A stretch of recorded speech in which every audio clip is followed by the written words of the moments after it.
Hey there, and welcome to Jeff Does Vegas 2023 in Review. As the year comes to an end, I've decided to take a little trip back in time and reshare some of my favorite conversations from the last 12 months of the podcast.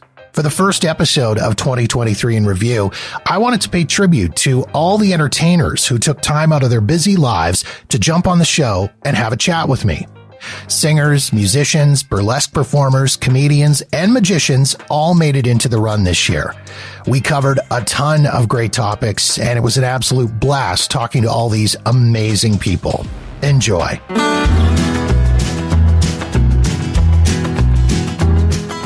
I've said it before, and I'll say it again. Spiegelworld's Atomic Saloon show is one of the best, if not the best shows currently running on the Vegas Strip.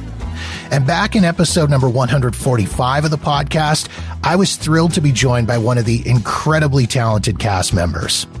On one of my trips to Vegas this past year, I headed over to the super secret Spiegelworld headquarters, where I met up with Petra Massey, who's better known as Boozy Skunkton, the proprietor of the Atomic Saloon and Brothel, who also serves as the MC for the show. One of the many things we talked about was the process behind the creation of the Atomic Saloon show and Petra's initial reaction when she started seeing scripts and going through rehearsals. Most days I was like, what? Because, I mean, my journey was, everyone's journey is a bit different, but I had been performing with my compadres. I toured Stefan and Toby for 20 years, and I hadn't done my own stuff since before I met them, because I used to be a solo performer. I was a street performer, stand-up comedian, and, just jobbing actress, basically. So suddenly I was kind of carving my own way, but without my three boys. And my whole character within Spy Monkey is I always want to be the star. I aspire to be the star, but I'm never allowed, because Toby's always, because I'm an idiot. I mean, if you're told that you're an idiot in clown work, that's the highest accolade that you could get. And he'd just say, no, you're an idiot. You don't know what you're talking about. You can't. So it was always wanting to be the young ingenue. And then suddenly, although not young ingenue, but they want me to play the lead. And then I was like, well, where's my comedy? Where do I, if I'm already the lead, how, am I playing the straight person? Am I, what is this? And I found it really, really difficult. I mean, I had a comedy partner back then, who was very, very funny and, had been solo performing. So, he was very, very strong, and I felt extremely lost. So, and it was a real challenge for me to find my feet again, in that way, without Toby, Aitor and Stefan, and carving what is the new me in this show where I am playing the lead. And I don't know if I'd get embarrassed, but, people would go, oh, you're the lead of the show. I'd say I'm the boss lady, I'm the brothel owner, because I do feel like, I'm very for the fact that, this show that you see is just a small part of the big picture, with all the crew and the wardrobe and the management and all the performers and the musical directors and the director and the producer. And it's, sometimes they don't get credit. So this is me giving credit to everyone that put this show together, because it took a huge amount of work, but it was a huge amount of fun doing it. But I was a doubting Thomas for, I would say at least for the first 4 to 5 months of performing it. I had to really find my way, and it was really challenging for me. But I have, and I feel like I'm owning it now, and I feel very in Boozy's skin, and sort of the woman that you love to hate. I want to talk about Boozy because, I mean, she's out there. She's such a great character. She's so much fun. How much input did you have in developing that character? And the bigger question is, how much of you is in that character? Well, with Cal, the clown is very much you. It's the part clown would, Cal would always say, it's your party self. It's yourself where you go into a party and you're on an absolute buzz and you are the belle of the ball. So it's that kind of energy. So Boozy is me to a certain extent. It's my sort of aggressive party self, my out there, outrageous, gregarious self. But we also had a script writer that came in, so he would come up with a lot of the lines and most of the script, and then I would tinker away at it, which I've done and I'm still doing, because it's forever changing with the pandemic, and now not the pandemic, and masks sometimes and this and that. So I'm always very respectful, so I always make sure that I check in with Cal or check in with the resident director. Sometimes I'll just find a line and just go, okay, can I change it, because that really worked. So you're constantly keeping it fresh. But yeah, the boozy is very much me. That's why Cal got me in to do this job, because he wanted that type of energy, that type of clowning, and he wanted a strong female lead. How's the character evolved in the time that you've been performing the show now? This has been, again, an interesting journey, because I was playing the lead and I was the brothel opener, and I had a whip, and she was very aggressive, but it was too aggressive. When I first started, it was she was too frightening, and it wasn't funny, and I was playing the status rather than let the status just take over, and then I could play under. I was playing very high status, and I was just too mean. Mm-hmm. And a lot of the jokes weren't coming. They weren't working, because people were just like, "Oh, I don't think I like you. You're actually a bit of a cow, and you're horrible to people." So I just started toning it down and finding the laughter of Boozy and finding the softness, because I'm already high status. I'm already the brothel owner. I'm already their boss, the staff's, everybody's boss. I could just let go.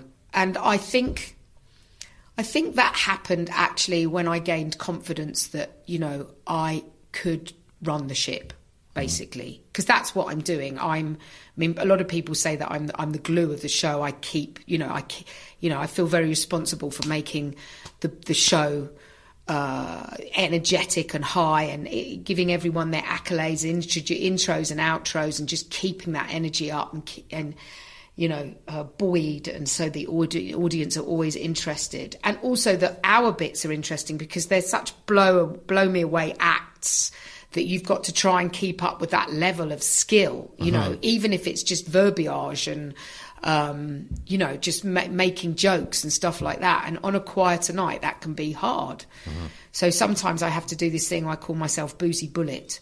So I just absolutely keep the energy. And if there aren't any laughs coming, I don't wait for them, because there's nothing worse than waiting for a laugh that doesn't come. Yeah. And I can sort of tell when they're enjoying it, but like a quieter audience. Mm-hmm. Otherwise the energy drops. Do you ever have those nights when you walk out and you look at the audience, or you do one of the gags or one of the jokes and it doesn't really land, and you just think, oh, it's going to be one of those nights? Never. Yeah, it happens on occasion. But the beauty of this is we're such a tight company and such a tight cast that there's a twinkle in all of our eyes. And most of the time it gets to a point, usually when it's Jean-Louis that goes out, Jerome, where the audience change and we have them in the palm of our hands. It takes them a little while to sort of settle into the show, because, as you know, the opening song is pretty hardcore. Yeah. And it sort of sorts out the meat from the potatoes of who's going to be enjoying this show and who's not, because, it's not for everybody. Mm-hmm. But usually I would say 9 times out of 10, there's a point in the show where it turns and then they're in the palm of our hands. Mm-hmm. And then I would say, most of the time it's just an absolute riot. Even on the quieter shows, winning those quieter shows over is really lovely. You feel like they're with us. They're with us. They're a little bit quiet, but they're totally with us.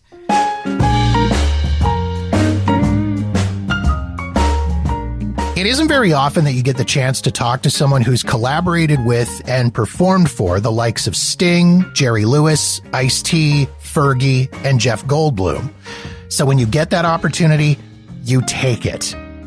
In episode number 162 of the podcast, I was joined by Las Vegas's own Melody Sweets.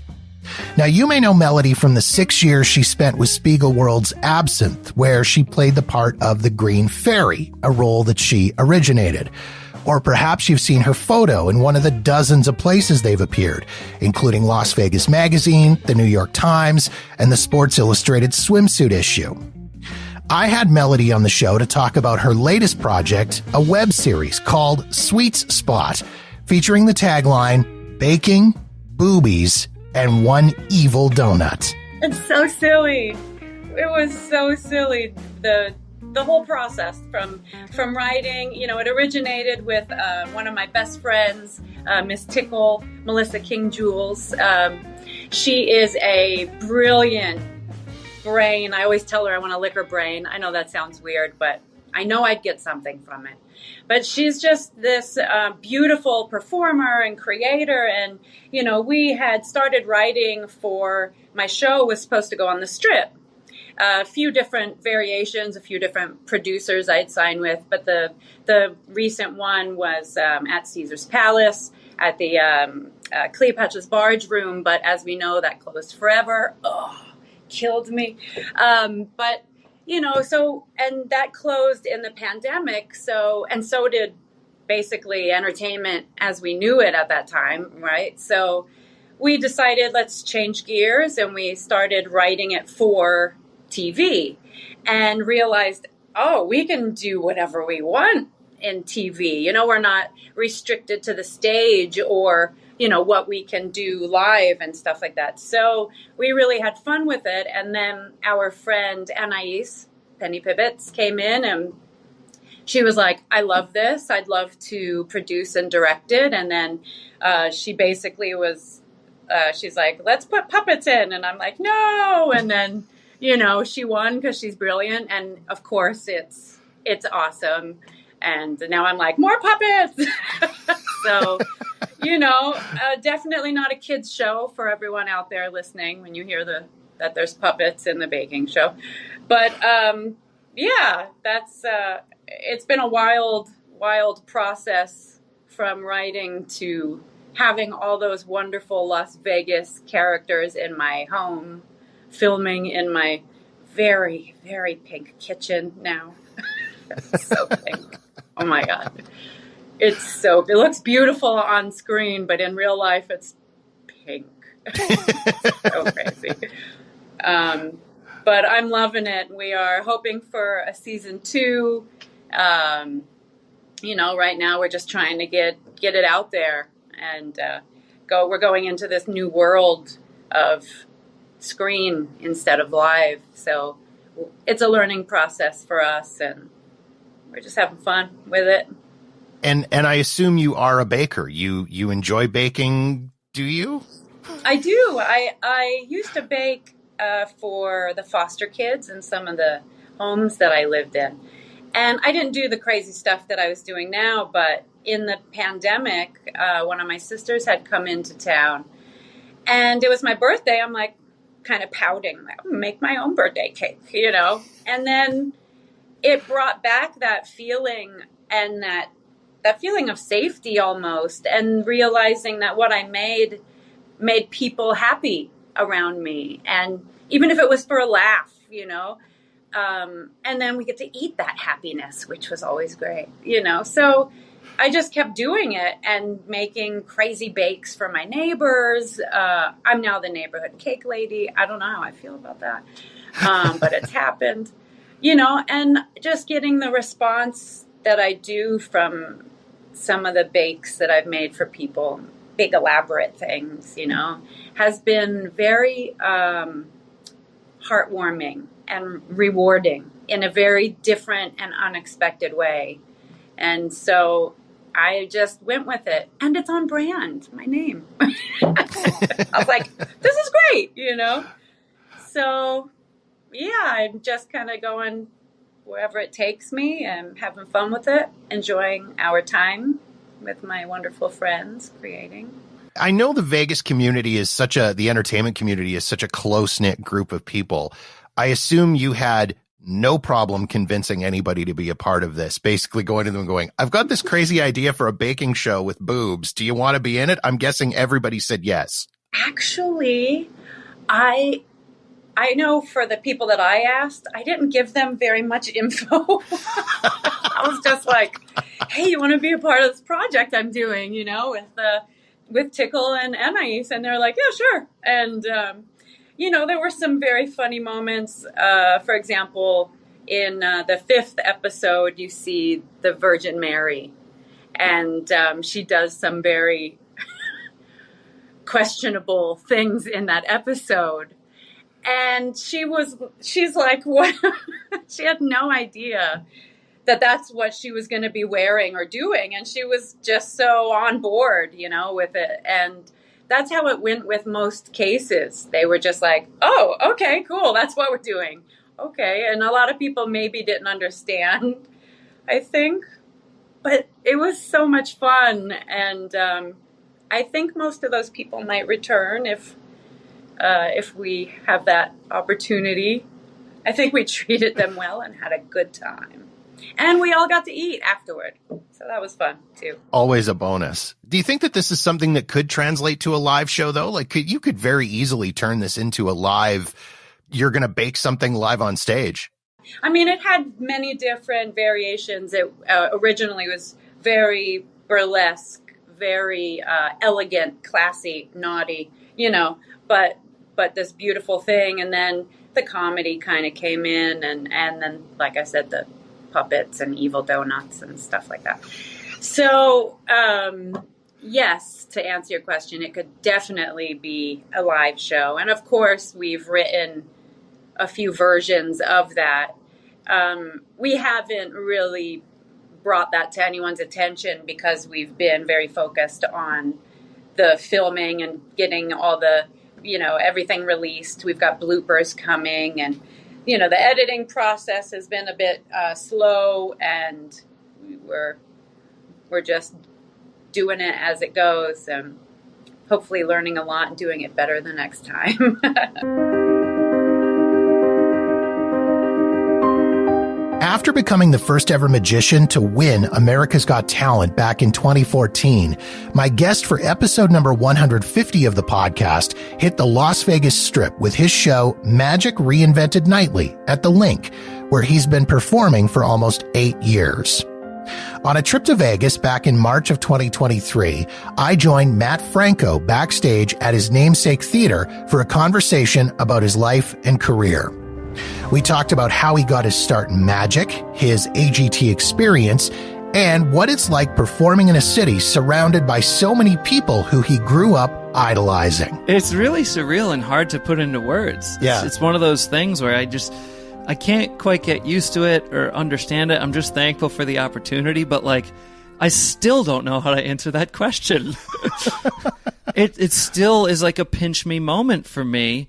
To be here doing it. I mean, it really just, I feels like I'm just going to wake up and go, oh, that was cool, or that wasn't real, or that was a cool dream. Mm-hmm. Right? Yeah. But here we are backstage, you having sat through the show. So can you confirm it actually did happen? It actually, to the best of my knowledge, okay. It actually did occur. I thought so too. This conversation is actually happening as far as I know. So yeah, here we are. That's my genuine feeling on it is how did this happen? It and I consider myself a realist, but it actually makes me question, does everything happen for a reason? Is this some sort of strange thing that was inevitable? Mm-hmm. Having grown up and sort of manifested it, and here I am decades later doing it, it just doesn't feel like a reasonable dream to have and then have come true. Right. Which is why as I became older and became an adult, my goal became to just be a full-time magician. Mm-hmm. That to me seemed like an outlandish goal enough. Right. Right? So, yeah, it actually makes me question, is this all is this too much of a coincidence? Yeah. Is this a plan? There's something to be said for that manifestation. Right. Because I know in your bio and in the show, you talk about having a picture of Las Vegas on your wall as a kid. Right. This is where you wanted to end up. Yeah, and only because the magic I was seeing on television, and Lance Burton was one of those magicians who had a Lance Burton theater here in Las Vegas, and I came to see him my first time when I came to Vegas at 12 years old, and that was when I purchased that poster at the gift shop and put it up on my wall when I got home. Yeah, it's really quite surreal. Now that you're in Vegas, is there anything that really kind of surprised you about the city? I know other entertainers that I've talked to and people that have come here have said they're quite surprised at how supportive the entertainment community is in this city as far as other cities they've been in, whether it's LA or New York. Everybody's very competitive, not so much supportive, whereas here it's much more supportive. Yeah, I find that locals support locals in general, in and outside of show business, because local is a tourist destination. So I find I just love the local vibe that locals take care of each other. I also think there are just a lot of misnomers about Las Vegas, right? Like, I get snow in my backyard. People don't believe that, you know? People say, oh, you're in Vegas. Like, oh, that must be so crazy. And then I have to, go into this explanation of it's not what you think it is, and it's a really cool local community and a vibe different from what people think of when they think of just the Strip alone. But now to the point where I feel like people are kind of glazed over when I try to explain it. So now I don't even go into it. They say, that must be crazy. Everyone's drunk all the time. I just go, yeah, that's it. I'm drunk right now, actually. Hammered. The other thing that I know so many people have said about the city is they're surprised at how charitable the community is. And you're heavily involved. You've got a lot of different charities that you work with here. Yeah, I jumped on doing a lot of things with animal charities when I came out here initially. So we've do this supply drive each year with the Animal Foundation. I have 4 rescue dogs and 1 rescue cat at home. That's 5 rescue pets. So we have a full house. Yeah. We've done a supply drive with Animal Foundation each year. We've raised over $30,000 worth of supplies for them. I've won another $20,000 playing Who Wants to Be a Millionaire for the NSPCA, and also just donated a couple of thousand meals to celebrate our 2,000 shows for Foursquare, a food bank here in Las Vegas. So I feel like it's important to give back. Speaking of that close-knit community vibe, right. I enjoy being able to give back to a community that's given to us. That's awesome. The show itself, you're coming up on 8 years here in Vegas, which is fantastic. Congratulations on that. Thank you so much. You just did a big revamp on the show. That's right. Why was now the right time to do that? Well, as I mentioned, I became a dad, pulled off my best trick ever on the 6th of January. So I was going to be spending about a month at home. So that seemed like the right time to have my team at the theater working literally around the clock to load everything out and load all the new stuff in. So new baby at home, new baby at work, all at the same time. Because why not start an entirely new production right at the same time that you have a newborn? Perfect timing to me. It sounds great to me. You know, maybe I'm a genius. Do you think it might classify as a genius idea? I would say so, yeah. Yeah, I would say I don't know. Yeah. Now, how does your spouse feel about that, though? That's the big question. No, the truth is it's a lot to take on both fronts. Yeah. And Tiana is such a champion on both sides of it. She was there for our reopening night, and also being such a trooper and champion at home as well. It's a lot to take on, but it was kind of the only way to do it that made sense, right? If you're going to be taking a month off, it seemed like a great opportunity to load out the show and load in the new stuff that I've sort of been dreaming up for the past who knows how long. So it just seemed like the right time to do it and get it done. I need you to imagine it's the early 1980s. You're sitting in the captain's chair, cruising the Atlantic shores of the Hamptons with all your best pals on board. The bikinis are fluorescent, the shirt collars are popped, and everyone is grooving to the sounds of Toto, Christopher Cross, and Air Supply. That, my friends, is yacht rock. And that is what Las Vegas headliners, the Docksiders, are all about. Back on episode number 169 of the podcast, I was joined by Docksiders frontman and founder, Kevin Suker. During our chat, Kevin shared the inspiration behind the creation of the Docksiders. I was listening to Sirius XM in 2017, and I was, I was blown away that there was now a genre, I guess is the right way to say it, or a title for this kind of music. It wasn't just soft rock. It was cooler than soft rock. This is yacht rock, right? Like, this is like, you're envisioning, hanging out in the summer in the Hamptons on a boat, blasting Christopher Cross. And I started listening to their playlist, and I was like, wow, the music's really rich.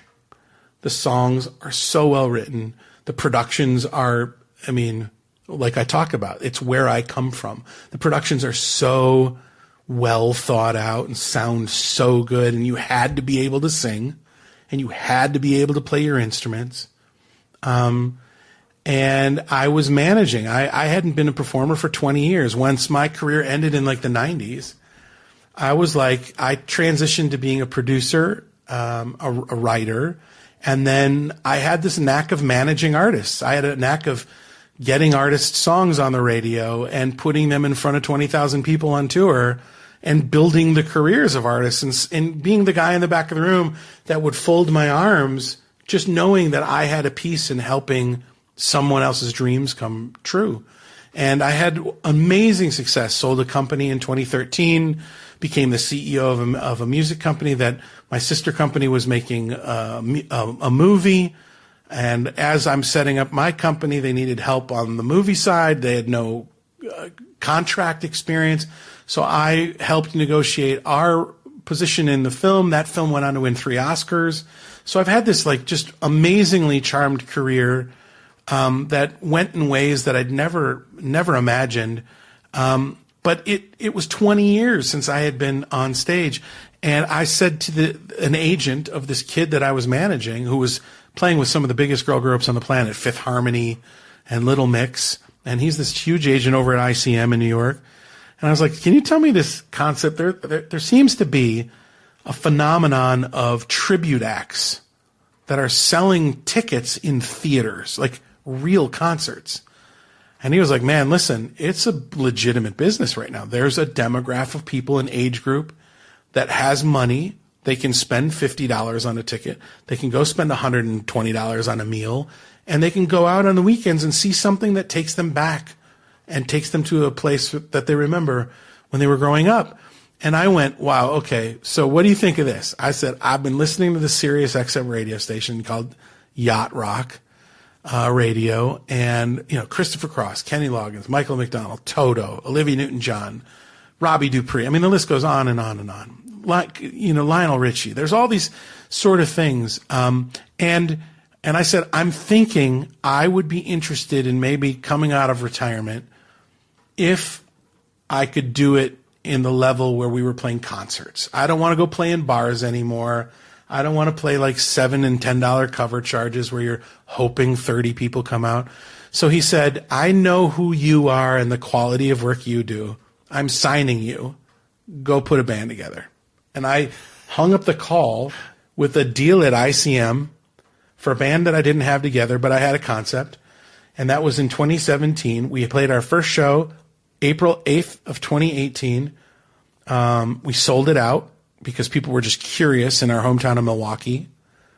And then the agent had an idea of putting together a limited residency in our hometown where we were going to be playing very regularly to build up this sort of excitement. And we played 3 shows. And when I mean there were lines out the door in a city that doesn't really support that any longer. And then he started putting us in this 8-hour radius outside of Milwaukee. So we were playing everywhere from Detroit to Cleveland to Toledo, Chicago, St. Louis, Minneapolis. And then the pandemic happened. And everything, as you know, was done. We were done playing. We had started getting this amazing momentum. And we started doing really well outside of our hometown as well. We did what everybody else did. We tried putting together Zoom recording sessions, and we tried to putting together, content that we would pre-record and send to each other and then put it up so people could stay with us throughout the pandemic. What was a 2-week shutdown turned into 2 years.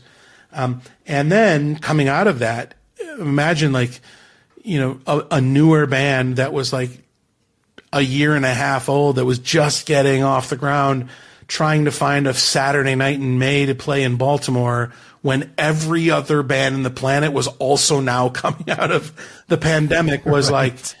Oh my gosh, we might have been like number 1,265th in line for that same date. But for whatever reason, it worked, and we toured right out of the pandemic again.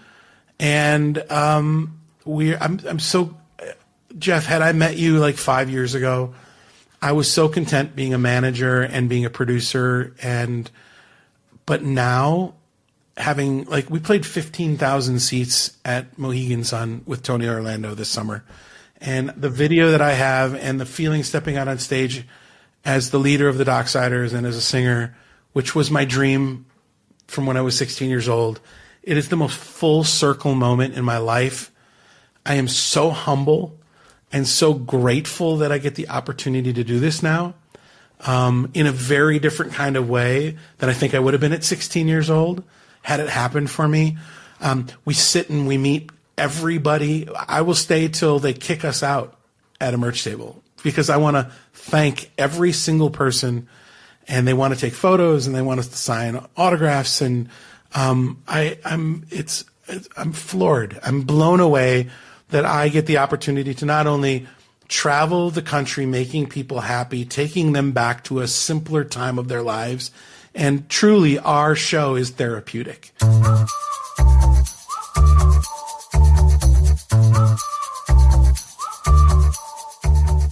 In years past, the Vegas Strip was jammed full of a combination of large-scale production shows and mid-level headliners with the odd big-time residency tossed into the mix. However, over the last while, Las Vegas has gone through a big shift in entertainment. The large-scale productions are struggling.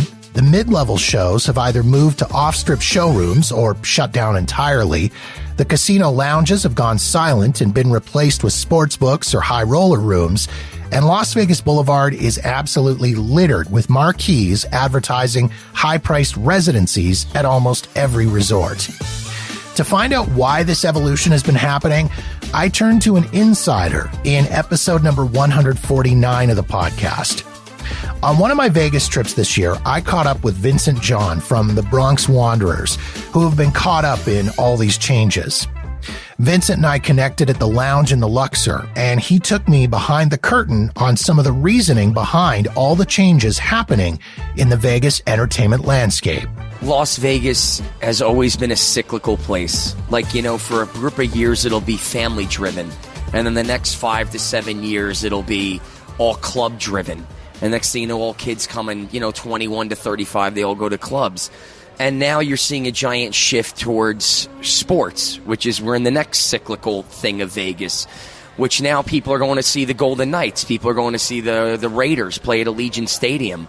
When I came out here in 2016, there weren't any headliners out here. You didn't have Bruno Mars and Katy Perry and Luke Bryan and all these people every night. All you had were the mainstays at Caesars, which are, Elton John, Cher, your usual Rod Stewart, your usual people. So people would go and spend money on, say, Elton John one night, and then the next night they have a little bit of money left over. Not a lot to spend $500 to see Elton John again, but maybe we'll take a shot on Bronx Wanderers. Maybe we'll take a shot on Tenors of Rock. Oh, maybe we'll take a shot on this Meatloaf musical.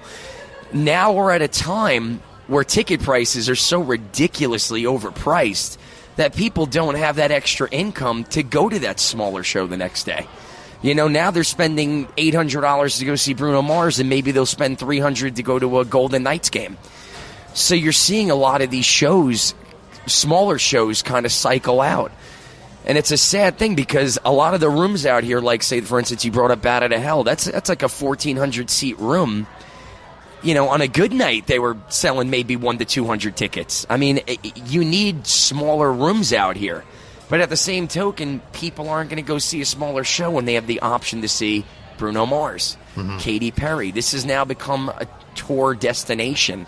Look at the giant Madison Cube that's going to be out here. The Sphere, I'm sorry. Madison Square Garden, you got to love it. You know? It's that's going to be 20,000 people a night. Yeah. And U2 is going to headline that this year. So imagine how much Live Nation is going to be charging for those tickets. So it's in a state of flux. It always has been in a state of flux. I'm lucky that I moved down to a hotel at the South Point where they're packed Monday through Monday every night with my demographic that goes and sees a Bronx Wanderers show. Right. So I'm lucky that I'm only doing 3 days a month now. I'm no longer doing 27 days a month, which again, once you limit the supply, you increase demand. Yeah. So all these shows are learning. I mean, look at Awakening right now. That's the new show that just opened out of the Wynn. They're now offering payment plan options for tickets. Yeah. Where instead of spending $150 at once, you can do $10 a month. So now imagine spending $10 a month. You see a show, you don't like that show. The next 10 months, you're still paying for a show you didn't like. I never thought I'd see the day I'd see that. Yeah. Ever. Yeah. So I'm as flabbergasted as to where this town is going to, but I'm going to say this. It's sports, online betting, and giant headliners. That's where it's going. Are some of these smaller shows, are they being pushed out, or are they doing this on their own? Are they making these decisions, or is it a combination of the two to this is survival, this is what we have to do?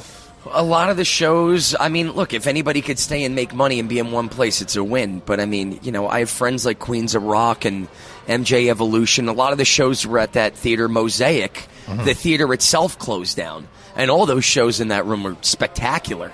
And they're all looking at me going, how do we get into a Tropicana or a Westgate or a Mainstay hotel? And I look at them and go, the amount of money you're going to spend on Vegas.com, the amount of money you're going to spend on marketing, the amount of money you're going to spend on labor and the union. I mean, before you even make $1, you've lost $15,000 that week. Yeah. And if you're selling anywhere from 20 to 60 tickets, you can't float. Yeah. And I'm not saying I'm better than any one of them. That's why, I'm no longer doing Westgate, because while Bronx Wanderers were there for 14 months, we lost some weeks. We made a little money some weeks. We were even some weeks. But it's not a money-making model. It's not. The hotels have basically turned into landlords, where they no longer get behind the show. You no longer have a thing where, okay, Bronx Wanderers, you're going to bring in 100 people. Let's support you. But then those 100 people are going to go to one of our restaurants. Those 100 people are going to gamble at our place. Those people are going to, maybe go see Barry Manilow.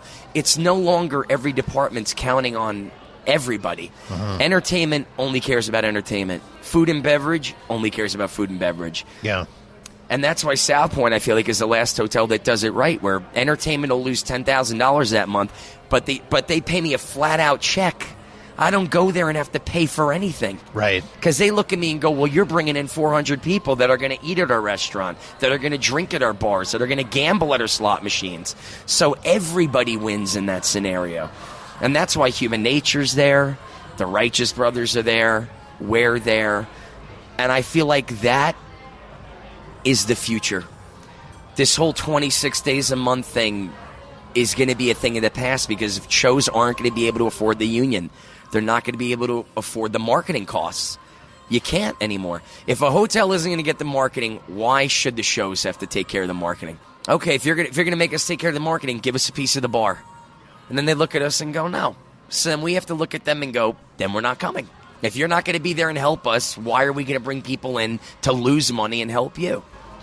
It's interesting you mentioned those shows like yourselves, Righteous Brothers, Human Nature. Yeah. Those are all shows that all headlined on the Strip. I mean, Human Nature was how many years at the Venetian? They were maybe 8 to 10. They were there a long time. Yeah, Righteous Brothers played for a very long time. They were at Harrah's for quite a while. For a long time, yeah. And you guys bounced between Harrah's and the Link. And I opened at Harrah's February of 2020. Yeah. A lot of good that did me. Yeah. When a month later the pandemic hit and I was on unemployment.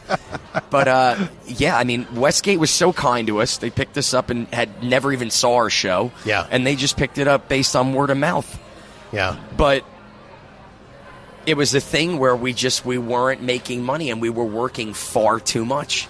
Right. Far too much. Again, I'm salaried, so I made my money, but my producers were losing tons of money. Yeah. And now everybody kind of just gave the finger to the Strip and said, okay, if you're not going to take care of anybody, we're going to go where people take care of us. Mm-hmm. And South Point is, in my opinion, the only hotel that's doing it right.